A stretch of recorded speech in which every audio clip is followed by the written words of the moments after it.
Hello student, welcome to Om coaching centre. मैं Ramu sir. जैसा कि मैंने पिछले वीडियो में आपको ऑकलेज के अनुप्रयोग के बारे में पढ़ा दिया था, आज हम उसी ऑकलेज के अनुप्रयोग में हम लेसन नंबर 6.2 का वर्धमान एवं ह्रासमान, जिसको इंग्लिश में कहते हैं इंक्रीजिंग एंड डिक्रीजिंग फंक्शन के बारे में बताते हैं क्या है। तो जैसा कि हम वर्धमान एवं ह्रासमान फलन को हम दो रूपों में, दो परिभाषा के द्वारा आपको दर्शा सकते हैं। परिभाषा फर्स्ट हमारी बीजगणितीय विधि होती है, दूसरी परिभाषा हमारी कलन विधि होती है। साधारणतया बच्चे सबसे ज़्यादा कलन विधि से प्रयोग करते हैं और ये आसान भी होता है, ये भी आसान होता है।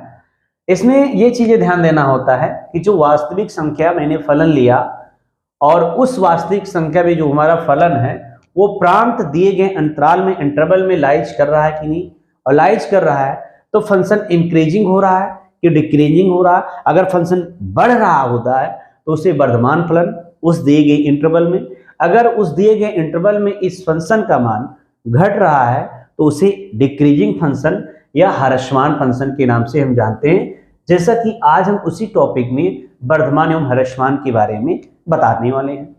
अब परिभाषा नंबर फर्स्ट हमारा बीजगणितीय विधि है, उसमें हम कोई फंक्शन है, उस फंक्शन को सबसे पहले हम रियल नंबर के अंतर्गत आना चाहिए। कोई भी फंक्शन है अगर वो रियल नंबर के अंतर्गत है तभी हम बता सकते हैं कि वर्धमान फलन है कि ह्रासमान फलन है।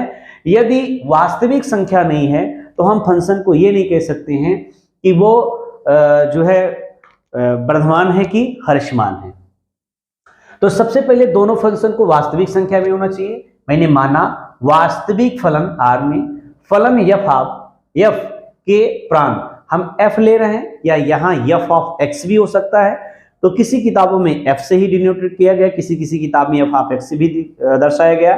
तो मतलब कोई नहीं है, मतलब दोनों का वही है कि चाहे फंक्शन हो, फंक्शन को इंग्लिश बोलते हैं इंग्लिश में, और हिंदी में फलन कहते हैं जिसका संकेत एफ होता है। के प्रांत में आई जो हमारा इंटरवल, आई मतलब इंटरवल दिया है, जो अंतराल दिया गया है वह अंतराल a कामा b हो सकता है, x1 कामा x2 हो सकता है, कुछ भी जो भी हो दिया गया हो उस फंक्शन में इंटरवल अचर पद में, और सॉरी इसमें चर पद में x1 x2 a1 b a1 a2 b1 b2 वगैरह वगैरह जो भी दिया गया हो, तो उस इंटरवल में एक अंतराल है, तब हम फलन f ऑफ x के बारे में या फंक्शन f के बारे में हम कह सकते हैं। पॉइंट नंबर 1, दिए गए अंतराल a कामा b या x1 कामा x2 में इंटरवल में वर्धमान होगा जब इंटरवल में, उस दिए गए इंटरवल में x1 less than x2, function में x1 का मान x2 से कम होगा, तो दिया गया फंक्शन भी f ऑफ x1 x2 से क्या होगा, कम होगा। तो फॉरऑल यहां कह सकते हैं x1 कामा x2 जो बिलोंग कर रहे हैं वो इंटरवल में दिए गए, तो वह फंक्शन क्या होगा, वर्धमान होगा। दूसरा पॉइंट हम कह रहे हैं कि अंतराल आई में, इंटरवल में ह्रासमान है यदि x1 less than x2, that implies that f of x1 is greater than क्या हो, f ऑफ x2। तो फॉरऑल x1 x2 जो दिए गए इंटरवल में हैं वो इस पॉइंट पर दिए गए फंक्शन में क्या होंगे, ह्रासमान होंगे। उनको हम ग्राफीय विधि देखते हैं।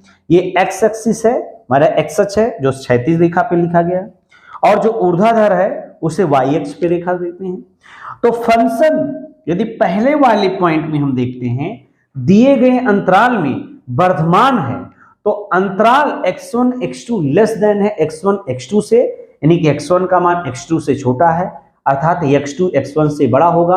तो फलन f ऑफ x1 भी x2 से, फंक्शन f ऑफ x2 से भी छोटा होगा।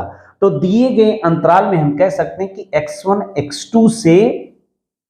x2 दिए गए इंटरवल में वर्धमान होगा।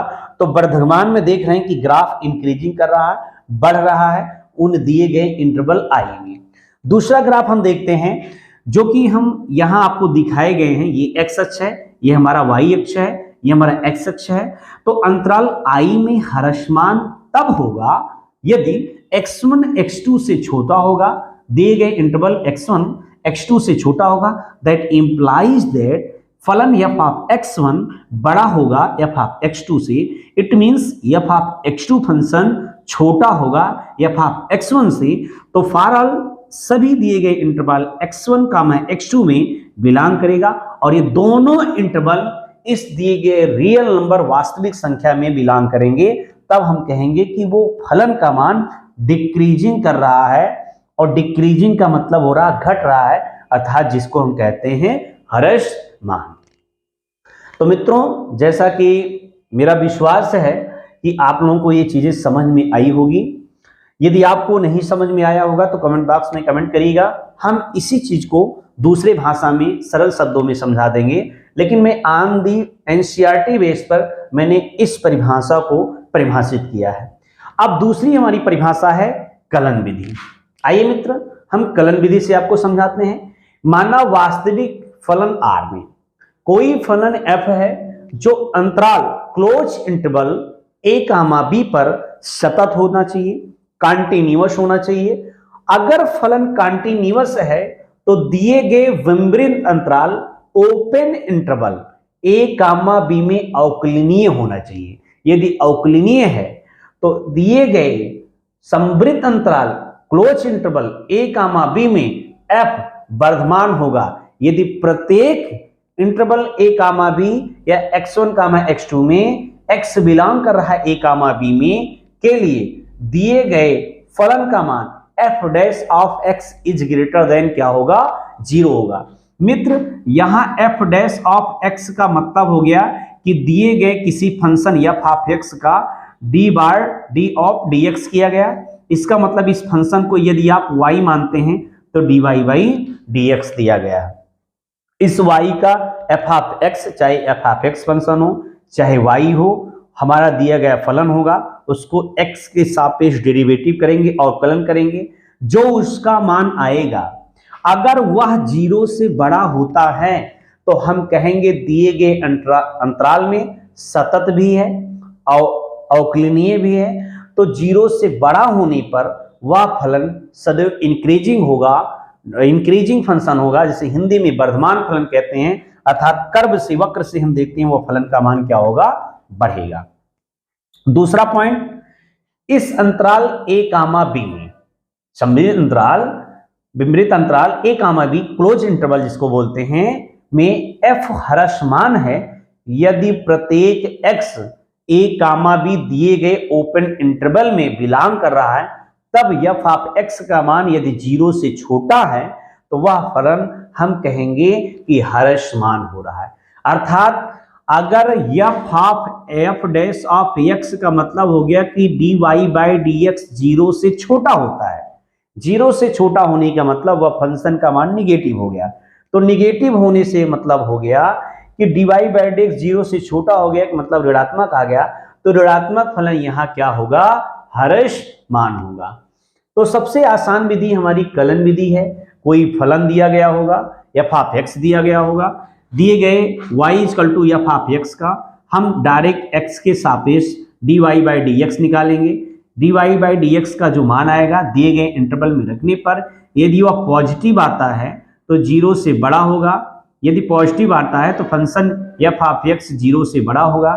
जब 0 से बड़ा होगा तो उसे इंक्रीजिंग फंक्शन, जिसे वर्धमान फंक्शन कहते हैं। यदि f डैश ऑफ x 0 से छोटा होगा तो उसे कहेंगे कि ह्रासमान फंक्शन है और डिक्रीजिंग फंक्शन है। जैसा कि आप ग्राफ में देख रहे हैं, ग्राफ का मान गिर रहा है, नीचे की ओर जा रहा है। इसका मतलब वो f डैश ऑफ x का मान 0 से कम हो रहा है, और 0 से कम होने का मतलब हो गया कि अब फलन ह्रासमान हो रहा है। तो मित्रों, आज हम आपको वर्धमान एवं ह्रासमान के बारे में आपको जानकारी दी। मैंने 2 परिभाषा से आपको, और दोनों ही परिभाषा एनसीईआरटी बेस पर है, और एनसीईआरटी बेस में ये सारे फंक्शन, ये सारे परिभाषा को लिखा गया। मैंने आज उसका एक्सप्लेनेशन किया है। यदि कहीं भी कोई भी समस्या आती है तो तुरंत कमेंट बॉक्स में कमेंट करिएगा, हम उसका सॉल्यूशन तुरंत देंगे। सबसे पहले मित्रों, इस फंक्शन को समझने के लिए, ह्रासमान वर्धमान समझने के लिए आपको फंक्शन क्या है, फलन क्या है, प्रांत क्या है, परिसर क्या है, सह प्रांत क्या है, जिसे इंग्लिश में कहते हैं डोमेन, रेंज, कोडोमेन, ये सारी चीजें हमको पता होनी चाहिए। यदि ये सारी चीजें हमको नहीं पता है तो हमें वर्धमान और ह्रासमान फलन ज्ञात करने में कठिनाई भी आती है। दूसरी चीज, परिभाषा ये भी डिफाइंड है। कोई भी बच्चा किताब में दिए गए इस विधि से भी हल कर सकता है और या दूसरी कलन विधि से भी कर सकता है, वो इच्छा है। मैंने दोनों आपको बताया है। बच्चों, आपको आज मैंने वर्धमान ह्रासमान के बारे में पढ़ाया।